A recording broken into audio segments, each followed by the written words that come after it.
C'est une initiative du ministère de l'Économie et des Finances qui est mise en œuvre par l'unité de gestion de la réforme du système des finances publiques. Occasion d'échange entre parties prenantes sur les choix opérés et les orientations obtenues. Il faut souligner, à titre de rappel, qu'à la suite, en 2014, de l'évaluation PEFA, le constat fait a été que les réformes engagées jusqu'alors n'avaient pas permis pour autant de corriger les faiblesses relevées dans notre système de gestion des finances publiques. Ce nouveau paradigme de réforme impulsé par le gouvernement vise d'une part à limiter au maximum le contact humain et d'autre part à appréhender tout le paradis fiscal qui autrefois échappait à l'État. C'est ainsi que la 10e édition de la revue des finances publiques est placée sous le terme « Les finances publiques face à l'éclosion du numérique ». La gestion budgétaire en mode programme.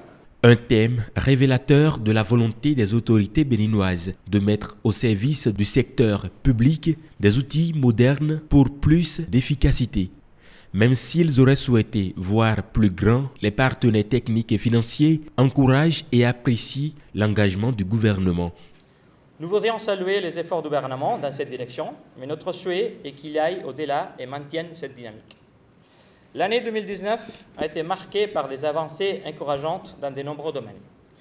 Les efforts autour de la mobilisation des ressources sont notables, avec des mesures visant à élargir l'assiette fiscale, dématérialiser les transactions et sécuriser les acquis fiscaux. Les autorités béninoises ont fait des progrès dans la mise en œuvre de la loi organique relative aux lois des finances et du budget programme. En attendant la présentation de ces résultats aujourd'hui, nous tenons à saluer la décision du gouvernement de basculer l'administration en double commande, avec comme mode d'action une approche prudentielle pour assurer son développement. Au cours de la session, les partenaires ont insisté sur la transparence des mécanismes de mise en œuvre et de suivi des projets d'infrastructure et des dépenses sociales, des éléments centraux pour assurer efficience et valeur ajoutée des dépenses publiques.